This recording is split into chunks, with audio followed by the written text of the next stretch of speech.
প্ৰথমে মঞ্চলৈ আমন্ত্ৰণ, তাৰ পিছত সম্বৰ্ধনা,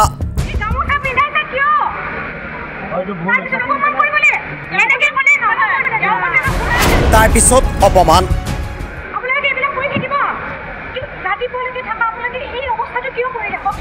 পূব গুৱাহাটী বিহু কমিটিক এতিয়া ৰাইজৰ গৰিহণা। বিহু মঞ্চলৈ মাতিনি বিশিষ্ট সংগীত শিল্পী দিগন্ত ভাৰতীক অপমান। পত্নীৰ সৈতে গীত পৰিৱেশন কৰোঁতে অপমান কৰা হ'ল শিল্পীগৰাকীক। ৰাজ্যৰ এগৰাকী বিশিষ্ট সংগীত শিল্পী, নাম দিগন্ত ভাৰতী। দিগন্ত ভাৰতীক কালি ৰাজহুৱাকৈ অপমান কৰিলে পূব গুৱাহাটী বিহু কমিটিয়ে। পত্নীক আমন্ত্ৰণ জনোৱা হৈছিল পূব গুৱাহাটী বিহু কমিটিয়ে গান গাবলৈ। সেই অনুসৰিয়েই হেঙেৰাবাৰীত অনুষ্ঠান সমাপ্ত কৰি পত্নীৰ সৈতে উপস্থিত হৈছিলগৈ পূব গুৱাহাটী সমষ্টিত বিশিষ্ট সংগীত শিল্পী দিগন্ত ভাৰতী। পত্নীৰ অনুষ্ঠান উপভোগ কৰিবলৈ দৰ্শকৰ শাৰীত বহি আছিল দিগন্ত ভাৰতী। অনুষ্ঠান পৰিৱেশন কৰি আছিল মঞ্চত পত্নীয়ে। কমিটিৰ কেইগৰাকীমান সদস্যই মঞ্চলৈ আমন্ত্ৰণ জনাইছিল গীত পৰিৱেশন কৰিবলৈ। কমিটিৰ সদস্যৰ আমন্ত্ৰণৰ প্ৰতি সন্মান জনাই দুটা গীত পৰিৱেশন কৰিবলৈ মঞ্চলৈ গৈছিল শিল্পীগৰাকী। এই সময়তেই কমিটিৰ আন কেইগৰাকীমান ব্যক্তি আহি মঞ্চত ৰাজহুৱাকৈ অপমান কৰিলে শিল্পীগৰাকীক। জিন্স পেণ্ট পৰিধান কৰি মঞ্চত উঠাৰ বাবেই শিল্পীগৰাকীক ৰাজহুৱাকৈ কৰিলে অপমান। তাৰ পিছৰ পৰিস্থিতি এয়া।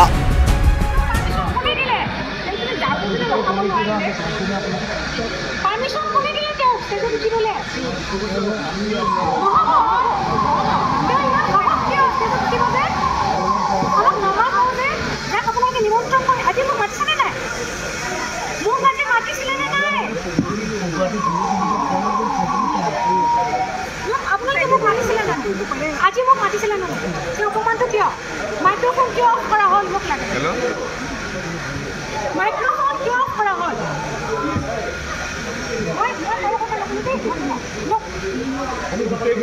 ইমান পুৰণা ষ্টেজ, ইমান সংস্কৃতিবান বিহু, একো ক'বও বেয়া লাগিছে নহয়। সৰুৰ পৰা ডাঙৰ হৈছোঁ, এইবিলাক চাইছে। মঞ্চত গান পৰিৱেশন কৰি আহিছোঁ, মোৰ ফেমিলি আহিছে, মোৰ স্বামী আহিছে। আপোনালোকে চবেই চিনি পায় দিগন্ত ভাৰতী তেখেত। মোৰ দাদা আহিছে, বৌ আহিছে, বৌজনীও সম্ৰাজ্ঞী। এনে কোনো থকা নাই, কিবা কিবি কৰি আছোঁ। আমাৰ ঘৰখনো তেনেকুৱাই, ঠিক আছে, গান গাই আছোঁ, বঢ়িয়াকৈ চলি আছে। গেষ্ট কমিটিয়ে ক'লে মোৰ হাজবেণ্ড ষ্টেজত উঠিব লাগিব। তেওঁ কৈছে মই এতিয়া নুঠো।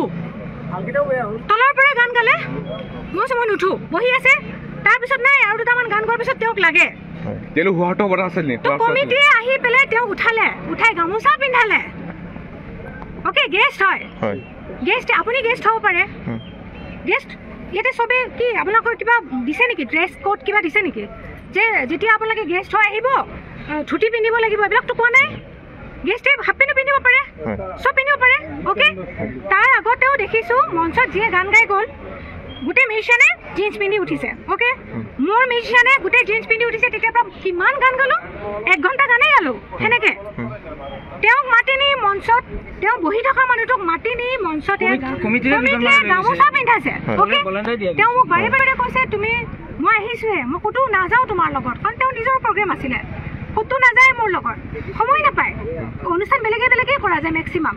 ক'ৰবাত আমি একেলগে কৰোঁ, এইটো বেলেগ। হেঙেৰাবাৰীত কৰি আহিছোঁ। তেওঁ গেষ্ট বহি আছে ধুনীয়াকৈ, তোমালোকে মাতিছা গান গাবলৈ, তেওঁ উঠি অহা নাছিলে। তাৰপিছত গামোচা পিন্ধালা, পিন্ধাই কি কৰিলা তোমালোকে? গান গাই আছোঁ, মোৰ বৌ আহিলে উঠি, এই জাজ কৰি আছে মৃদুস্মিতা ডেকা, বিহু সম্ৰাজ্ঞী, আৰু এগৰাকী আমাৰ বিহু পিন্ধা কৰবী হাজৰিকা, আমাৰ ধুনীয়া বিহু নাচে বাইদেউগৰাকী, দুয়োগৰাকী ধুনীয়াকৈ পাৰফৰ্ম কৰি আছে। 3জন মানুহ উঠিছে, মই খালী ভৰি আছিলোঁ মঞ্চত। মই খালী ভৰি মঞ্চত গীত গাওঁ। এতিয়া কথাটো হ'ল পানী হৈ আছে গোটেই মঞ্চখন। যেতিয়া 3জন মানুহ উঠিছে, মই ভাবিলোঁ পানীৰ কাৰণে গোটেই মঞ্চখন পানী। আমাক চাগে ছাইড কৰাব আহিছে। ইমান সাধাৰণ কথা দেই, কথা নাই বৰ্তা নাই, টানি নিছে। এটা জানো ক্ৰিমিনেল হে, তেওঁ জানো ক্ৰিমিনেল কাবাক কৰি আহিছে। সীমান্ত ঠাকুৰীয়া আৰু লগত 2জন আছিল, তেওঁলোকৰ নাম নাজানো। আৰু তাৰপিছত যেতিয়াই তেওঁ এইটো কথা কৈছে, জিন্স পিন্ধি ইয়াতে আচলতে কোনো মঞ্চত উঠিব নোৱাৰে। আৰে তোমালোকে আগতে ডিচাইড নকৰিলা কিয়? মানুহজনক মাতিছে কিয় মঞ্চত? গাই থকাৰ মাজত ষ্টপ কৰি দিছে। তোমালোকৰ নিজৰ মাজতেই সেই সমন্বয়টো নাই। কেইজন মানে কেইজন মানে মোক মাতি নিছে আৰু এটাৰে মাজতে দুজন আহি পেলাই মোক তিনিজন মানে মাইক্ৰফোন অফ কৰিছে সীমান্ত ঠাকুৰীয়াৰ মুখত গোন্ধ সুৰাপান মদৰ গোন্ধ আৰু আছে দুজন তেওঁলোকৰ আৰু দুজন আছে গোটেই মদাহী মইতো নিজে উঠা নাই মইতো গান গাব মই গোটেই কেইজনৰ নাম কোৱা নাই ইয়াতে বলেণ্ডাৰও আছে বিৰাট ভাল মানুহ তলত ক'ব লাগিছিল মোক বলেণ্ডাৰত আগতে গুচি গ'ল কমিটিৰ বেলেগ মানুহ আছে চবে মদ খোৱা নাই দেই এইটো মিছা কথা কিন্তু এই কেইজন মানুহক তোমালোকে পাৰ্মিশ্যন কিয় দিলা মোক লাগে আমি ধুনীয়াকৈ মঞ্চত গান গাই আছো হা এই ড্ৰেছত আহিছে এইটো কি বিহুত ড্ৰেছ নহয় মইতো নাজানো মোক মাতিব নালাগে ন মইতো নিজে অহা নাই ন তোমালোকৰ মাজৰে দুজন মানে মোক নি পেলাই আহক দাদা আপুনি দুটা গান গাব লাগিব মঞ্চখনটো আজি মোৰ আছিলে ন লৈ গৈছে তেওঁলোকে মোৰ স্বামী আহিছে লগত আহিব নোৱাৰি মোৰ স্বামী চাই থকা মাজৰ পৰা তেওঁলোকে আপুনি আহিছে যিহেতু দুটা গান গাব লাগিব আপুনি মোক টানি জোৰ জবৰদস্তি তেওঁলোকে খুব দাবী দিছে মোক ভালেই লাগিছে মৰম কৰি মোক দাবী জনোৱা যেন লাগিছে তাৰপিছত কোনোবা এজন হঠাতে আহি পেলাই গান গাই থকাৰ মাজতে এই সীমান্ত নে কিবা ঠাকুৰীয়া তেওঁ আহি পেলাই তেওঁ মানে মোক মানে মোটামুটি ঠেলা ঠেলিয়ে কৰিছে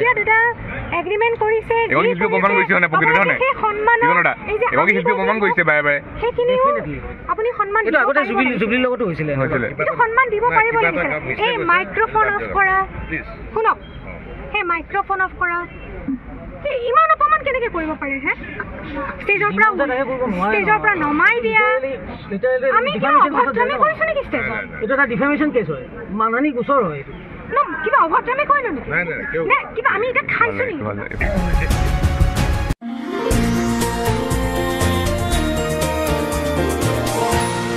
এনিটক্স সুতৰ বিপৰীতে ৰাইজৰ স্বাৰ্থত